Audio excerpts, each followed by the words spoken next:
현대 철학 하이데거 비트겐슈타인 실존주의. 칸트가 합리론과 경험론을 종합한 이후 니체가 서양 철학 전체를 뒤집고 마르크스가 인간의 이 시기에 선행하는 것으로서 계급적 관계를 지적하면서 현대 철학은 절대주의와 상대주의가 뒤섞인 양상을 보인다. 무수히 많은 철학적 사조와 철학자 중에서 일반적으로 현대 철학에서 가장 중요하게 평가되는 인물은 하이데거와 비트겐슈타인이다. 현대의 다양한 철학자들에게 큰 영향력을 미친 이 두 인물에 대해서 알아보자. 하이데거 A. 하이데거는 20세기에 독일에서 활동한 세계적인 철학자다. 그는 인식론과 경험론으로 흐르고 있는 철학의 역사를 비판하면서 가장 중요한 질문인 존재론에 대한 논의는 고대 그리스 이후로 행해지지 않았다고 주장했다. 생각해보면 맞는 말이다. 중세는 보편에 대한 논쟁을 하고 있었고 근대에 들어와서 인식론과 관념론이 철학의 주류를 이루었으니 말이다. 하이데거는 플라톤과 아리스토텔레스가 중요하게 언급했으나 그 이후에 다뤄지지 않은 존재라는 무거운 주제를 20세기에 다시 꺼내들었다. 하이데거의 대표적인 저서는 존재와 시간으로 두께와 난해함은 거의 모든 철학서를 압도한다. 하지만 분량과 표현의 벽 너머에서 그가 다루는 주제는 매우 심오하고 중요하다. 하이데거가 탐구하고자 하는 주제인 존재는 일상을 살아가는 우리가 한 번도 의심하지 않았던 있음에 대한 것이다. 사과가 있다고 할 때 그 있음은 도대체 무엇을 말하는 걸까? 하이데거는 철학에서 가장 중요한 문제인 존재가 고대 그리스 이후로 한 번도 제대로 다뤄지지 않았다고 주장했다.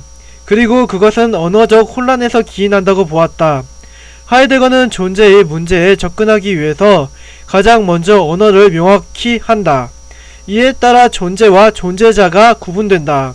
이게 무슨 말장난인가 싶겠지만 하이데거 철학에서 가장 중요한 논점이 존재와 존재자의 구분이었다.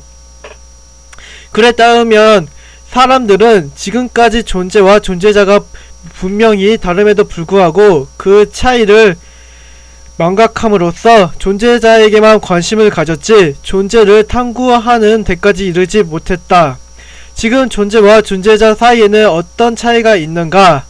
하이데거에 따르면 존재는 존재자를 존재자이게 하는 것이고 존재자는 우리가 말하는 모든 것이다. 다만 이 모든 것 안에 존재는 포함되지 않는다.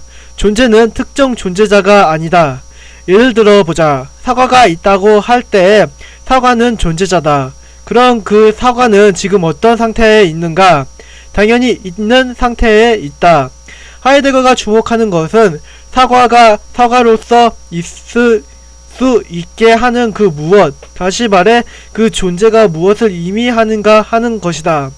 그 길고 긴 탐구와 난해함을 무리하게 건너뛰어 답부터 말하면 존재란 드러나 있음을 말한다. 그렇다면 드러나 있음은 무엇인가? 그것은 은폐되지 않음으로써의 비은폐성이다. 쉽게 말해서 존재란 숨겨져 있지 않고 그 상태 자체로 드러나 있는 것이다. 하이데거에 따르면 고대 그리스인들은 이러한 비은폐성을 알레테이아라고 말했다. 알레테이아는 망각, 은폐라는 의미이 레테의 부정을 의미하는 아를 붙인 것으로 말 그대로 은폐되지 않은 비은폐성, 탈은폐성이라는 뜻이다. 재미있는 것은 고대 그리스인들은 알레테리아를 진리라는 용어로 사용해 왔다는 것이다. 정리하면 존재는 비은폐성으로 알레테리아이고 이는 진리다. 일단 화는 내지 말자. 이게 무슨 말 장난인가 하는 마음은 이해한다. 의미를 이해하면 쉬운데 말로 표현하기 어려워서 그런 것 뿐이다.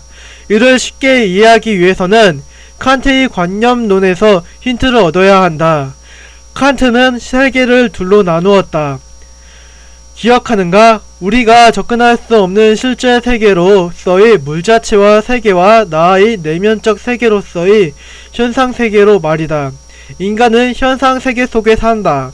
진짜 세계인 물 자체에는 닿을 수 없다. 그렇다면 현상 세계를 만들어내는 그 능력과 힘은 도대체 무엇인가? 칸트나 하이데거는 이를 직접 언급하지 않았으나 우리는 그것이 나의 이식임을 안다.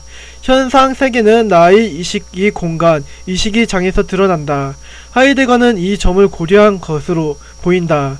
눈앞의 존재자들, 의자, 책상, 컵, 사과는 도대체 어떻게 존재하게 되는가? 바로 나의 이식이 장에서 드러난다. 이식이 열린 장에서 존재자가 드러나는 것이다. 어떻게 존재자들이 드러날 수 있도록 열려있는 이식이 장을 하이데거의 용어로 존재의 비은폐성 진리라고 부를 수 있겠다. 이식이 열린 장이 존재자를 존재자이게 하는 존재인 것이다. 사실 이식이 문제는 한 사람의 인생에 가장 신비롭고 심오한 문제라고 할 수 있다. 그래서 이식에 대한 문제를 이 책의 마지막 신비 파트에서 자세하게 다룰 것이다. 하이데거로 돌아오자. 우리는 하이데거의 물음의 답을 알았다. 물음은 존재는 무엇인가 였고 답은 비은폐성으로서의 알레테이아, 진리였다. 하지만 하이데거의 철학에서는 답뿐만 아니라 답에 이르는 과정과 절차도 중요하다. 문제에서 다시 생각해보자. 하이데거는 존재를 탐구하기 위해서는 어쩔 수 없이 존재자에 대한 탐구로 돌아올 수밖에 없다고 말한다. 하지만 아무리 존재자나 탐구할 수 없다. 의자한테 이미 존재가 무엇냐고 물어봐도 답해주지 않을 테니까.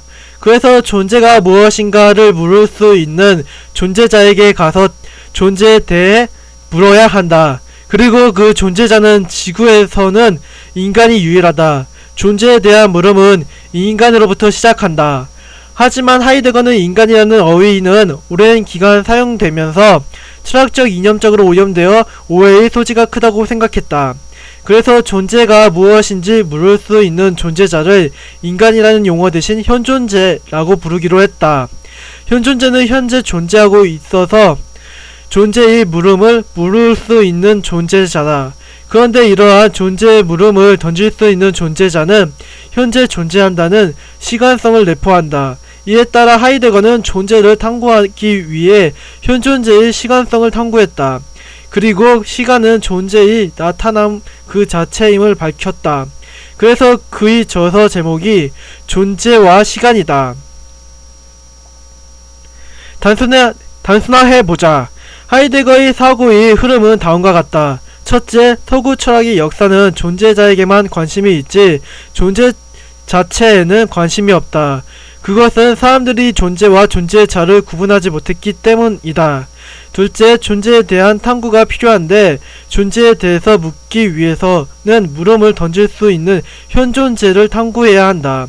셋째, 현존재를 탐구하면 존재는 시간성 위에서 밝혀진다. 넷째, 시간에서 나타나는 존재 자체는 비은폐성으로 알레테이아이며 이는 진리를 의미한다. 하이데거는 무거운 주제인 존재의 문제를 다루기 위해 주의 깊게 언어를 정교화했다. 자신만의 언어를 만들고 새로운 규칙을 부여해서 존재를 탐구하는 길로 과감하게 우리를 안내했다. 그러다 보니 그의 저서는 어렵고 낯설어졌다. 쓸데없이 존재 자체가 매우 궁금하고 난해함을 극복할 의지와 여건을 갖춘 사람이라면 그의 저서를 읽어봐도 괜찮겠다. 다만 그냥 존재하는 것만으로도 충분한 사람들은 모르고 넘어가도 삶의 지장이 될 만한 것은 없다. 하이데거는 인간에 대한 탐구를 진행했다는 점에서 실존주의 철학자로 분류되기는 하지만 자신을 실존주의자로 분류하는 것에 대해서 거부했다. 실제로 하이데거가 존재에 대한 탐구를 목표로 했다는 점에서 존재론의 철학자로 봐야 할 것이다. 형이상학적이고 경험되지 않은 존재에 대해 탐구했다는 점에서 하이데거를 절대주의 철학자로 분류하는 것도 나쁘지 않을 듯 하다. 비트겐슈타인 B. 하이데거가 존재에 대해서 탐구했다면 비트겐슈타인은 언어에 대해서 탐구했다. 그리고 그는 철학에서의 모든 문제는 언어 사용이 문제에서 비롯된다고 생각했다. 그가 언어를 탐구했다는 것은 철학 전체와 세계 전체를 탐구했다는 것과 같은 의미다. 우리가 일반적으로 생각하는 전형적인 천재의 모습을 하고 있던 비트겐슈타인은 19세기 말에 오스트레리아 빈에서 태어나 20세기에 유럽을 무대로 활동했다. 광기 어리고 수도승의 면모를 보였던 그의 삶도 특이하지만 우리는 그의 이론에만 집중해 보려고 한다. 그의 철학은 젊을 때와 나이 들었을 때로 나뉜다. 보통 전자를 전기철학, 후자를 후기철학으로 부르는데 이는 전기와 후기의 철학이 너무나도 대조적인 까닭이다. 하지만 각각의 철학은 서로 다른 방향으로 후대에 큰 영향을 미친다. 전기철학을 대표로 하는 저서는 논리철학 논고로 여기서 비트겐슈타인은 두 가지를 구분한다. 하나는 말할 수 있는 것이고 다른 하나는 말할 수 없는 것이다. 그는 철학자들이 말할 수 없는 것들을 말함으로써 철학적 문제를 만들어낸다고 생각했다. 그래서 철학의 문제를 해결하기 위해서 그는 언어를 정밀화하고 형식적, 논리적으로 오류를 제거하기 위해 노력했다. 그의 전기 사상을 대표로 하는 개념은 그림 이론은 이러한 생각이 반영되어 있다. 비트겐슈타인에 따르면 언어는 그림과 동일하다. 그림을 그릴 때 세계의 실제 대상이 화폭 안에 대응되어 그려져 있듯이 언어도 세계의 대상과 대응해야만 한다. 그림 이론에 따르면 이름은 대상과 일치해야 하고 명제는 사실과 일치해야 하며 언어는 세계와 일치하게 된다. 언어는 세계를 묘사한다. 당연한 말 아닌가? 도대체 누가 당연히 아는 말을 왜 하는 건가? 라고 생각할지 모르지만 이것은 정교한 형식 언어의 논리성으로 알아볼 수 없게 풀어나간다는 점에서 경이롭다. 또한 이를 통해 그가 이룬 성과가 중요하다. 그림 이론이 도달하는 결론은 모든 철학적 문제가 세계와 대응하지 않는 언어를 사용하기 때문에 발생한다는 것이다.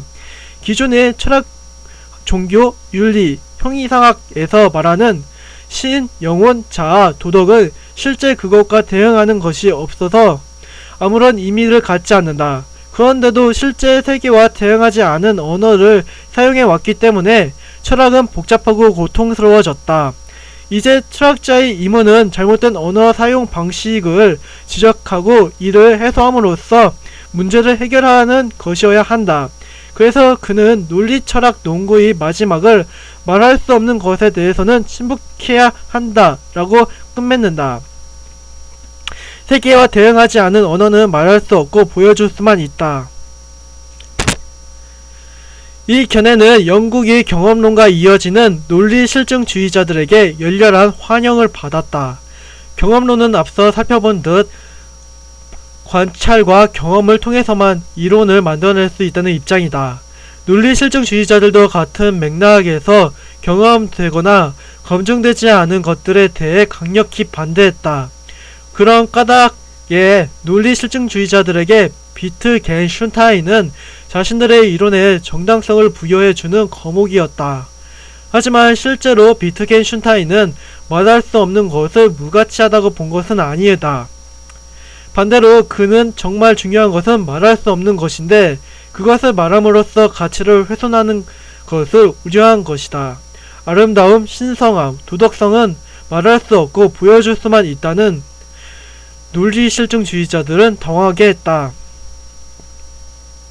언어를 바로잡음으로써 철학의 모든 문제를 끝냈다고 생각한 비트겐슈타인은 학계를 떠나서 방랑자나 수행자와 같은 삶을 살아갔다.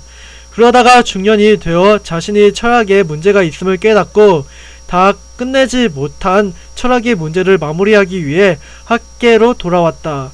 학계에서는 이에 대해 신이 돌아왔다라는 표현했다. 이 후기 철학을 대표로 하는 저서는 유고작이 된 철학적 탐구다. 그가 잘못이라고 깨달은 점은 논리철학 논고에서 다루는 언어가 인위적인 특수한 언어에 되어 있다는 것이었다. 실제로 일상생활에서의 방대한 언어는 1대1로 세계와 대응하는 것이 아니었다. 일상 언어에서 중요한 것은 명제의 내적인 의미가 아니라 사용 맥락이었고, 일상 언어에서의 단어는 형식적으로 완벽하게 규정되기 어려웠다. 그는 스스로 논리, 철학, 농구에 반대했다. 철학적 탐구를 대표하는 개념은 가족 유사성이다. 이 개념은 단어가 하나의 대상으로 정확히 대응하지 않음을 보여줌으로써 자신이 초기 이론이 그림 이론이 전제했던 세계와 언어의 대응이라는 개념을 무너뜨린다. 쉽게 말해서 말의 기본 단위인 단어조차도 규정되지 않는다는 것이다. 언어는 정의되지 않는다. 이것은 중요하다. 모든 학문과 종교와 철학이 가능한 기반은 안정된 언어 위에서이기 때문이다. 비트겐슈타인이 생각처럼 단어가 규정되지 않는다면 우리 학문과 종교와 철학은 허약한 모래 위에 쌓은 성일 뿐이다. 그의 생각은 다음과 같다. 우선 가족에 대해서 생각해보자. 아빠, 엄마, 나, 동생, 바둑이 이렇게 5이 있다. 이들을 가족이라고 부를 수 있는 이유는 무엇인가? 기존의 언어관에서는 이들에게서 공통 부모를 추출할 수 있기 때문이라고 한다. 중세에서 이미 다루었지만 단어란 개별적 존재들이 보편 개념이지 않는가? 하지만 아무리 생각해봐도 이들의 공통 부모를 찾을 수 없다. 나는 동생과 닮았고 동생은 아빠와 닮았고 술 마신 아빠는 바둑이와 닮았지만 아무리 찾아도 전체의 공통점은 없다. 비트겐슈타인에 따르면 우리가 가족이라 이름 붙일 수 있는 것은 우리 상식과는 달리 공통 분모 때문이 아니라 다만 개체들이 느슨하게 연결되어 있기 때문이다. 게임이라는 단어도 마찬가지다. 세상에 무수히 많은 게임이 있다. 축구 게임, 매스 게임, 체스 게임, 인터넷 게임 등등. 하지만 이 모든 게임이 동일하게 공유하는 본질로서의 공통점이란 없다. 다만 개별적인 게임끼리 마치 가족들처럼 느슨하게 연결되어 있는 것이다. 비트겐슈타인은 단어가 공통 부모로서의 본질을 공유하는 것이 아니라 단어는 곧 가족 유사성임을 밝힘으로써 단어가 규정되지 않았음을 밝혔다. 지금까지 당연하게 신뢰하고 있었던 언어의 본질이 허구임을 보여줌으로써 언어의 벽돌로 쌓은 서구 철학의 본질주의는 무너진다. 원래 규정되지 않는 것이 단어이고 이에 따라 언어 자체가 정확하게 규정되지 않는다고 말할 때 이러한 언어를 가지고 논쟁을 벌인 서구 사회 전체는 불필요하고 소모적인 일을 해온 것이다. 비트겐슈타인은 전기 철학은 경험론과 이어지지만 후기 철학은 서구 사회의 근간을 흔든다는 점에서 회의주의적인 측면이 보인다.